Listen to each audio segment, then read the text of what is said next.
Hi விவஸ், மீண்டும் Wilson review தமிழ்ச்சல் மூலமாக உங்களை சந்திப்பதில் பெருமகிழ்ச்சி அடைகிறேன். கியா தங்களுடைய புத்தமுதிய காரான கியா சிரோஸை இன்னைக்கு இந்தியன் கார் மார்க்கெட்டில் அன்வீல் பண்ணியிருக்காங்க. ஸோ நாம இன்னைக்கு இந்த ரிவ்யூவில் கியா சிரோஸ் கார் என்னைக்கு லான்ச் பண்ண போகிறாங்க, இந்த காருடைய புக்கிங் என்னை ஸ்டார்ட் பண்ண போகிறாங்க, எந்த செக்மெண்ட்ல இந்த காரை கொடுத்துருக்காங்க, இந்த காரனுடைய டஃப் காம்படிட்டர்ஸ் யார் யார், இந்த காருடைய ஃபீச்சர்ஸ் என்ன கொடுத்துருக்காங்க, இது எல்லாமே கடந்து என்ன இன்ஜின் கொடுத்துருக்காங்க, இந்த கார் வாங்குறது ஒர்த்தா இல்லையா, இதை எப்போ வாங்கலாம் அப்படிங்கிற ஒரு டீட்டெயிலாக ரிப்போர்ட் தான் கொடுக்க போகிறோம். இது வரைக்கும் நம்ம சேனலை சப்ஸ்கிரைப் பண்ணாதவங்க தயவுச்சு சப்ஸ்கிரைப் பண்ணிக்கோங்க. கார்கள் பற்றி செய்திகள், ரிவ்யூஸ், கம்பேரிசன் எல்லாமே உங்களுக்காக நம்ம டெய்லி போஸ்ட் பண்ணிக்கிட்டு இருக்கோம். இப்போ கியா சிரோஸ் காரை பற்றின டீட்டெயில் ரிப்போர்ட்டை பார்க்கலாம்.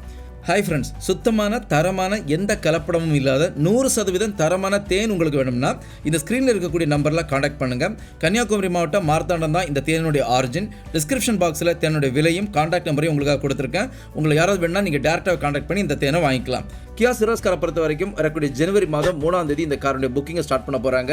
டெலிவரியை பொறுத்த வரைக்கும் பிப்ரவரி மாதம் முதல் வாரத்திலேருந்து இந்த கார் டெலிவரியும் ஸ்டார்ட் பண்ண போகிறாங்க. ஸோ உங்களை யாராவது இந்த காரை எடுக்கணும்னு நினைக்கிறீங்கன்னா நீங்கள் டேரெக்டாகவே கியாவுடைய ஷோரூம் அல்லது ஆன்லைனில் இந்த காரை உங்களால் புக் பண்ணிக்க முடியும். இந்த கார் எந்த செக்மெண்ட்ல வரக்கூடிய கார் அப்படின்னு பாக்குறீங்கன்னா காம்பாக்ட் எஸ்யூவி செக்மெண்ட்ல வரக்கூடிய ஒரு கார். இந்த கார் எந்த காருக்கு டஃப் காம்படிஷன் கொடுக்கக்கூடிய காரா இருக்க போகுது அப்படின்னு பார்க்கும்போது ஹிண்டைனுடைய கிரேட்டா, மாருதியுடைய கிராண்ட் விட்டாரா, கியாவுடைய செல்டாஸ், டாட்டாவுடைய நெக்ஸான், மஹிந்திராவுடைய XUV 3XO, ஹிண்டைனுடைய வெனு, இந்த மாதிரிப்பட்ட கார்களுக்கு எல்லாமே ஒரு டஃப் காம்படிஷன் கொடுக்கக்கூடிய காரா தான் கியா தங்களுடைய சிரோஸ்ங்கிற காரை இந்தியன் கார் மார்க்கெட்ல இன்னைக்கு அன்வீல் பண்ணியிருக்காங்க.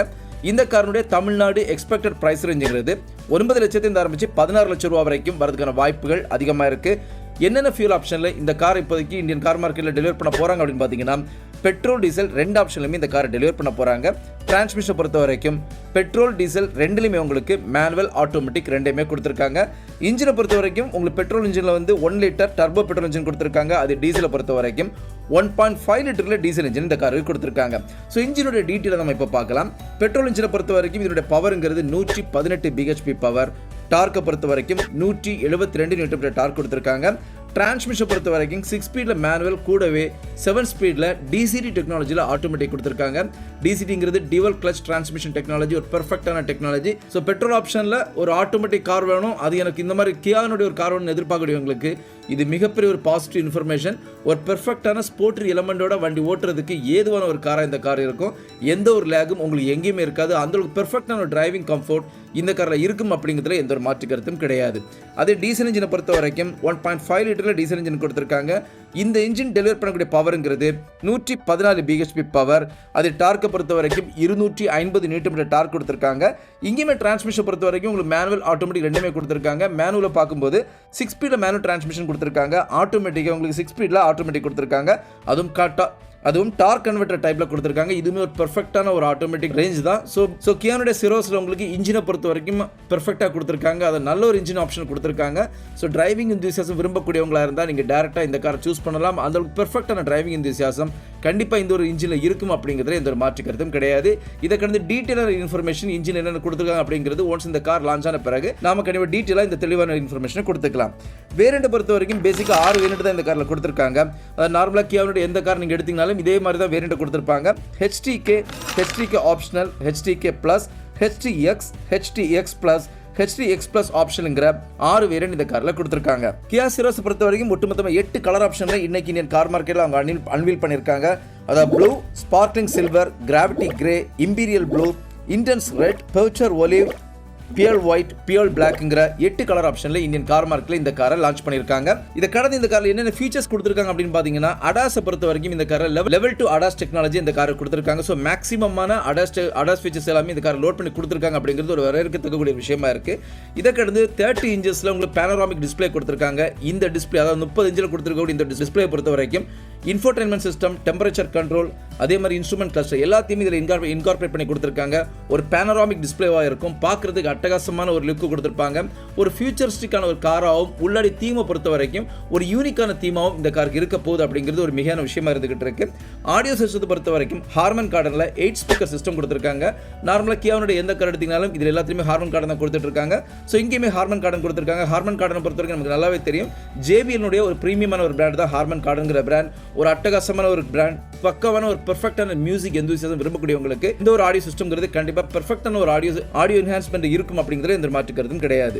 இனி செகண்ட் ரோ பொறுத்த வரைக்கும் நார்மலா இந்த செக்மெண்ட்ல இருக்கக்கூடிய எல்லா கார்களுமே எடுத்து பாத்தீங்கன்னா செகண்ட் ரோ உங்களுக்கு ரீக்ளைன் பண்ணிக்க முடியாது. அதாவது ஃப்ரண்ட் ரோல இருக்கக்கூடிய கேப்டன் சீட்ஸை நீங்க எப்படி முதுக சார்ஜிக்க முடியுமோ அந்த மாதிரி செகண்ட் ரோ ரீக்ளைன் பண்ண முடியாது. பட் இந்த ஒரு காரை பொறுத்த வரைக்கும் கியா சிரோஸ் பொறுத்த வரைக்கும் செகண்ட் ரோ உங்களால ரீக்ளைன் பண்ணிக்க முடியும், ஸ்லைட் பண்ணிக்க முடியும். ஸோ மேக்ஸிமமான ஒரு கம்ஃபர்ட்டை ஃப்ரண்ட் ரோவில் இருக்கக்கூடிய அதே கம்ஃபர்ட்டை செகண்ட் ரோவில் எடுத்துட்டு வந்திருக்காங்க. ஃப்ரண்ட் ரோவில் கிடைக்கக்கூடிய அதே கம்ஃபர்ட் கண்டிப்பாக செகண்ட் ரோவில் கிடைக்காது. இருந்தாலும் உங்களுக்கு ரீக்ளைன் அண்ட் ஸ்லைடு கொடுத்துருக்கிறதுனால ஒரு 80% கம்ஃபர்ட் கண்டிப்பாக இந்த காரில் இருக்கும் அப்படிங்கிறது ஒரு உண்மையான விஷயமா இருந்துகிட்டு இருக்கு. அது மட்டும் இல்லாமல் நார்மலாக கியாவுடைய மற்ற கார்கள், கியாவுடைய செல்டாஸாக இருக்கலாம், இல்லை சோனட்டா இருக்கலாம், இதெல்லாம் எடுத்து பார்த்தீங்கன்னா ஃப்ரண்ட் ரோவில் மட்டும் தான் உங்களுக்கு சீட்டில் வென்டிலேஷன் கொடுத்துருப்பாங்க. இங்கே செகண்ட் ரோலையுமே உங்களுக்கு ஹீட்டட் வென்டிலேஷன் இந்த காரில் கொடுத்துருக்கிறது கண்டிப்பாக ஒரு பாசிட்டிவான விஷயமா இருக்கு. சன்ரூஃபை பொறுத்த வரைக்கும் டியூவல் பெயின் பேனோராமிக் சன்ரூஃப் கொடுத்துருக்காங்க. இதன் மூலமா உங்களுக்கு வண்டியோட சீலிங்கை பொறுத்த வரைக்கும் மேக்ஸிமமான ஒரு சன்ரூஃபை இந்த காருக்கு எடுத்து கொடுத்துருக்காங்க. Electronic park break with auto hold கொடுத்துருக்காங்க. சேஃப்டி பொறுத்த வரைக்கும் 6 ஏர்பேக் இந்த காரில் கொடுத்துருக்காங்க. பார்க்கிங் சென்சரை பொறுத்த வரைக்கும் முன்பக்கத்திலையும் பின்பக்கத்திலையும் இந்த காருக்கு பார்க்கிங் சென்சர் கொடுத்துருக்காங்க. எமர்ஜென்சி ஸ்டார்ட் சிக்னல் இருக்கு. டயர் பிரஷர் மானிட்டரிங் சிஸ்டம் கொடுத்துருக்காங்க. இந்த சீட் பெல்ட்டை பொறுத்த வரைக்கும் 3 பாயிண்ட் சீட் பெல்ட் உங்களுக்கு முன்னால மட்டும் இல்லாமல் பின்னாலுமே உங்களுக்கு 3 பாயிண்ட் சீட் பெல்ட் கொடுத்துருக்காங்க. இது சேஃப்டியோட கன்சர்னில் பார்க்கும்போது கண்டிப்பாக மிகப்பெரிய ஒரு பாசிட்டிவான விஷயமா இருந்துகிட்டு இருக்கு.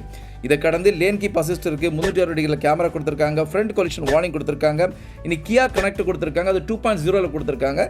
இதை பொறுத்த வரைக்கும் 80 ஸ்மார்ட் ஃபீச்சர்ஸ் இந்த காரில் லோட் பண்ணி கொடுத்துருக்காங்க. இப்போ புதுசாக லான்ச் பண்ணிருக்கக்கூடிய இந்த ஒரு கியா சிரோஸ் காருடைய ஃப்ரண்ட் ஃபேஷியா சைட் ப்ரொஃபைல் எப்படி இருக்கு, இந்தியாவில் என்ன மாதிரி கொடுத்துருக்காங்க அப்படிங்கிறத பார்க்கலாம்.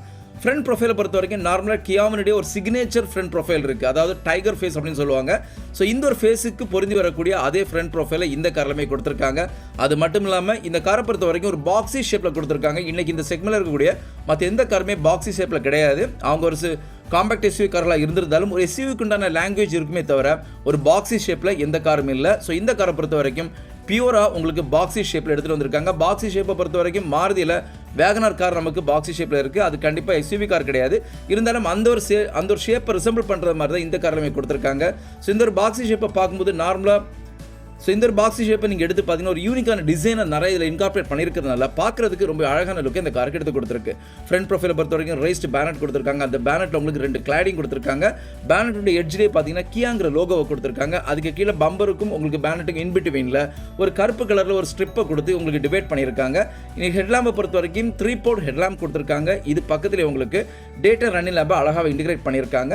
இனி ஏர் டேம் ஏர் கிரில் ரெண்டையுமே உங்களுக்கு பம்பர் அழகாக இன்டிகிரேட் பண்ணி அதுக்கு கீழே ஸ்கிட் பிளேட்டில் உங்களுக்கு சில்வர் கோட்டிங்கோட கொடுத்துருக்கிறது கண்டிப்பாக இந்த காருக்கு ஒரு பெர்ஃபெக்டான ஒரு யூனிக்கான ஃப்ரண்ட் ப்ரொஃபைலை எடுத்து கொடுத்துருக்கு அப்படிங்கிறதுல எந்த ஒரு மாற்று கருத்தும் கிடையாது. சைட் ப்ரொஃபைலை பொறுத்த வரைக்கும் நார்மலாக இன்னைக்கு இந்தியன் கார் மார்க்கெட்டில் காம்பேக்ட் எஸ்யூவி கார்களை பொறுத்த வரைக்கும் பெரிய அளவிலான ஒரு யூனிக் டிசைன்ஸ் எதுலையுமே இருக்காது. பட் இந்த காரை பொறுத்த வரைக்கும் மற்ற எல்லா கார்லேருந்து மாறுபட்டு நிற்கணும் அப்படிங்கிறதுக்காகவே யூனிக்கான நிறைய டிசைன்ஸை இந்த காரில் எடுத்துகிட்டு வந்திருக்காங்க. இதில் குறிப்பாக பார்க்கணும்னா பி பில்லரை பொறுத்த வரைக்கும் பாடி கலரில் எடுத்துகிட்டு வந்திருக்காங்க. சி பில்லரை பொறுத்த வரைக்கும் பிளாக் அவுட் பண்ணி அது ஒரு பெல்ட் மாதிரி நீளமாக எடுத்துகிட்டு போயிருக்காங்க. இது பார்க்குறதுக்கு ஒரு யூனிக் லுக்கை எடுத்து கொடுத்துருக்கு. 17 இன்ச்சில் அலாய்வில்ஸ் கொடுத்துருக்காங்க. அலாய்வில்ஸுமே இன்னைக்கு இந்தியன் கார் மார்க்கெட்டில் இருக்கக்கூடிய மற்ற எல்லா கார்களுமே பின்னுக்கு தள்ளிக்கிட்டு வரக்கூடிய அளவில் பெர்ஃபெக்டான அலாய்வில்ஸ் கொடுத்துருக்காங்க. வீல் ஆர்ச்சஸை பொறுத்த வரைக்கும் ஆர்ச்சா கொடுக்காம ஸ்கொயரில் கொடுத்துருக்கிறது கண்டிப்பாக ஒரு எஸ்யூவி காருக்கு உண்டான அழகான தோற்றத்தை இந்த காருக்கு எடுத்து கொடுத்துருக்கு. டூர் ஹேண்டில்ஸை பொறுத்த வரைக்கும் ஃப்ளஷ் ஹேண்டில் கொடுத்துருக்காங்க. அது கண்டிப்பாக வேறு எந்த ஒரு செக்மெண்ட்டில் கூட எந்த கார்லையும் கண்டிப்பாக ஃப்ளஷ் ஹேண்டில்ஸ் கிடையாது. இந்த காரில் உங்களுக்கு ஃப்ளஷ் ஹேண்டில்ஸ் கொடுத்துருக்காங்க. இது மட்டும் இல்லாமல் சைட் மிரர்ஸை பொறுத்த வரைக்கும் உங்களுக்கு பாடி கலர்லேயே உங்களுக்கு சைட் மிரர்ஸ் கொடுத்துருக்காங்க. இதிலேயே டேன் இண்டிகேட்டர்ஸையும் இன்டிகிரேட் பண்ணி கொடுத்துருக்காங்க. இது கடந்து சில்லுக்கு நீங்கள் வரும்போது இங்கேயுமே சில்ல பிளாக் கலர் பார்டர் கொடுத்திருந்தாலும் இதிலுமே சில்வர் கலரில் ஒரு அசன் கொடுத்துருக்காங்க. இது பார்க்கறதுக்கு வண்டிக்கு ஒரு பிரீமியமான லுக்கையும் ஒரு எஸ்யூவிக்கு உண்டான ஆப்டான ஒரு லுக்கையும் இந்த காருக்கு எடுத்து கொடுத்துருக்கு. ஸோ ஓவராலாக சைட் ப்ரொஃபைலை பொறுத்த வரைக்கும் ஏபிசி பில்லர்ஸாக இருக்கட்டும், இல்லை சைட் மிரர்ஸாக இருக்கட்டும், டூர் ஹேண்டில்ஸாக இருக்கட்டும், வீல் ஆர்ச்சஸ், அலாய்வில்ஸ்னு எதில் எடுத்து பார்த்தீங்கன்னாலும் மற்ற எந்த காருமே ரிசம்பிள் பண்ணாமல் இதுக்குன்னு ஒரு யூனிக் டிசைனை கொடுத்து பெர்ஃபெக்டான ஒரு சைட் ப்ரொஃபைலை இந்த காருக்கு எடுத்து கொடுத்துருக்காங்க. இனி பின்பக்கத்தை பொறுத்த வரைக்கும் நார்மலாக இன்னைக்கு வரக்கூடிய எல்லா கார்லையுமே பார்த்தீங்கன்னா பின்பக்கத்தை பெரிய அளவில் ஒரு டிசைன் கான்செப்ட்டுக்குள்ள எடுத்துகிட்டு வர மாட்டேங்கிறாங்க. இந்த கார்லையுமே அதை தான் பண்ணியிருக்காங்க. ரொம்ப பிளெயினாக ஒரு ஸ்ட்ரெயிட் கட் ரியர் ப்ரொஃபைலில் தான் உங்களுக்கு கியா சிரோஸ்லையும் கொடுத்துருக்காங்க. நான் எதிர்பார்த்த மாதிரி பெரிய அளவில் எந்த டிசைனும் இந்த காரில் இல்லை. இருந்தாலும் மேக்ஸிமமான ஃபியூச்சர்ஸை கொஞ்சம் யூனிக்காக கொடுத்துருக்காங்க. ஷார்க் ஃபின் ஆண்டனா கொடுத்துருக்காங்க. அதுக்கு கீழே பார்த்தீங்கன்னா அழகான ஒரு ஸ்பாய்லர் கொடுத்துருக்காங்க. பெரிய ஒரு விண்ட்ஸ்க்ரீனை கொடுத்து அதுக்கு 2 பக்கத்துலையுமே பிரேக் லாம்பை பொறுத்த வரைக்கும் எல் ஷேப்பில் கொடுத்துருக்காங்க. இது மட்டும் தான் கொஞ்சம் டிஃப்ரெண்டாக இருக்குது.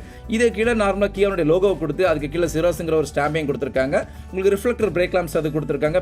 கீழே வரக்கூடிய பம்பரை பொறுத்த வரைக்கும் ரொம்பவே பெரிய பல்கியான ஒரு பம்பர் கொடுத்துருக்காங்க. இந்த பம்பர் இந்த காருக்கு ஒரு எஸ்யூவிக்கு உண்டான லுக் எடுத்து கொடுக்குது அப்படிங்கிறது எந்த ஒரு மாற்று கருத்தும் கிடையாது. அது மட்டும் இல்லாமல் இந்த ஒரு பம்பர்லையுமே உங்களுக்கு சில்வர் கிளாடிங் கொடுத்துருக்காங்க. ஸோ இதன் மூலமாக வண்டியோட ஃப்ரண்ட் ப்ரொஃபைலாக இருக்கட்டும், இல்லை சைட் ப்ரொஃபைலாக இருக்கட்டும், இல்லை ரியர் ப்ரொஃபைலாக இருக்கட்டும், எதில் எடுத்து பார்த்தீங்கனாலும் சில்லை பொறுத்த வரைக்கும் பிளாக் கலரில் கிளைட் அவுட் பண்ணிட்டு அதில் உங்களுக்கு ஒரு சில்வர் அசண்டை கொடுத்துருக்கிறது கண்டிப்பாக இந்த காருக்கு ஒரு பெர்ஃபெக்டான ஒரு ஆப்டான லுக்கை எடுத்து கொடுக்குது அப்படிங்கிறதுல எந்த ஒரு மாற்று கருத்தும் கிடையாது. கியா சிரோஸ்னுடைய இன்டீரியர் பொறுத்த வரைக்கும் மேக்ஸிமமான அழகான யூனிக்கான டிசைன்ஸ் நிறைய கொடுத்துருக்காங்க. இதில் குறிப்பாக இதோட டேஷ்போர்டை பொறுத்த வரைக்கும் டியூவல் டோனில் டேஷ்போர்டு கொடுத்துருக்காங்க. ஏர் கண்டிஷனுடைய வெண்டை பொறுத்த வரைக்கும் பெர்ஃபெக்டாக டிசைன் பண்ணி கொடுத்துருக்காங்க. நார்மலான ஹிண்டாக இருக்கட்டும், இல்லை மாருதியாக இருக்கட்டும், எந்த கார் எடுத்து பார்த்தீங்கன்னாலும் இதனுடைய ஏர் வெண்டுகளை பொறுத்த வரைக்கும் ஒரு ஸ்கொயர் ஷேப் அல்லது ஒரு ஹெக்ஸாகனல் ஷேப் இல்லை சர்க்கிள் ஷேப்பில் கொடுத்துருப்பாங்க. அது கியா சிரோஸை பொறுத்த வரைக்கும் லீனியர் கிரில்லாக கொடுத்துருக்கிறது கண்டிப்பாக இந்த காருக்கு பார்க்குறதுக்கு அட்டகாசம் லுக் எடுத்து கொடுத்துருக்காங்க. இது மட்டும் இல்லாமல் ஸ்டியரிங் வீலை பொறுத்த வரைக்கும் 2 ஸ்போக்லெஸ் ஸ்டியரிங் வீல் கொடுத்துருக்காங்க. இந்த செக்மெண்ட்டில் கூட மற்ற எல்லா கார்களுமே 3 ஸ்போக்லெஸ் ஸ்டியரிங் வீல் இருக்கும்போது இந்த காரில் 2 ஸ்போக்கில் கொடுத்துருக்கிறது கண்டிப்பாக ஒரு யூசருக்கு ஒரு மாறுபட்ட ஒரு எக்ஸ்பீரியன்ஸை கொடுக்கும் அப்படிங்கிறது ஒரு உண்மையான விஷயமா இருந்துகிட்டு இருக்கு. அது மட்டும் இல்லாமல் இன்ஃபோடெயின்மென்ட் சிஸ்டத்தை பொறுத்த வரைக்கும் 30 இன்ச்சில் கொடுத்துருக்காங்க. ரொம்ப நீளமாக ஒரு பேனோராமிக் ஷேப்பில் கொடுத்துருக்காங்க. ஸ்டியரிங்க்கு நேராக பின்னால் பார்த்தீங்கன்னா இந்த இன்ஸ்ட்ருமெண்ட் கிளஸ்டர் கொடுத்துருப்பாங்க. அதை கடந்து உங்களுக்கு இன்ஃபோடெயின்மென்ட் சிஸ்டம், இதுக்கு சென்டரில் உங்களுக்கு ஏர் கண்டிஷனுடைய கண்ட்ரோல் சிஸ்டம் எல்லாத்தையுமே இந்த ஒரு இன்ஃபோடெயின்மென்ட் சிஸ்டத்தில் உங்களுக்கு இன்கார்பரேட் பண்ணி கொடுத்துருக்காங்க. இது பார்க்கறதுக்கு அட்டான்ஸ் லுக் எடுத்து கொடுத்துருக்கு. இது மட்டும் இல்லாமல் ஹார்மன் கார்டனில் உங்களுக்கு ஆடியோ சிஸ்டம் இருக்கு. செகண்ட் ரோ இருக்கட்டும், ஃப்ரண்ட் ரோ இருக்கட்டும், இங்கே எல்லாமே ரொம்ப ஃபியூச்சரிஸ்டிக்காக கொடுத்துருக்காங்க. லெதரில் உங்களுக்கு சீட்டிங் கொடுத்துருக்காங்க. இப்படி மேக்ஸிமமான எல்லா ஃபீச்சர்ஸுமே இந்த ஒரு காரில் லோட் பண்ணி கொடுத்துருக்காங்க. ஸோ இந்த காரோட இன்டீரியராக இருக்கலாம், எக்ஸ்டீரியராக இருக்கலாம், எல்லாமே பெர்ஃபெக்டாக இன்னைக்கு இந்தியன் கார் மார்க்கெட்டில் இந்த செக்மெண்ட் இருக்கக்கூடிய மற்ற கார்களுக்கு ஒரு டஃப் காம்படிஷன் கொடுக்கக்கூடிய அளவில் டிசைன் பண்ணி கொடுத்துருக்காங்க.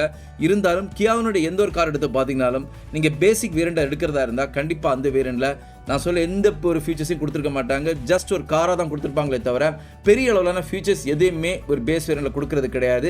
இதனால் உங்களில் யாராவது கியா சிரோஸ் கார் எடுக்கிறதுன்னு நீங்கள் பிளான் பண்ணுறீங்கன்னா கொஞ்சம் வெயிட் பண்ணுங்கள். பிக்சர்ஸை பார்த்து கண்டிப்பாக நீங்கள் வண்டியை புக் பண்ணாதீங்க. வண்டியை புக் பண்ணி வச்சாலும் எந்த வேரியண்ட் செலக்ட் பண்ணுறதுங்கிறது ஒன்ஸ் வண்டி வந்து உங்களுக்கு ஷோரூமில் வந்த பிறகு பார்த்து அதுக்கு பிறகு நீங்கள் செலக்ட் பண்ண மட்டும்தான் ஒரு ஆப்டான விஷயமா இருக்கும்.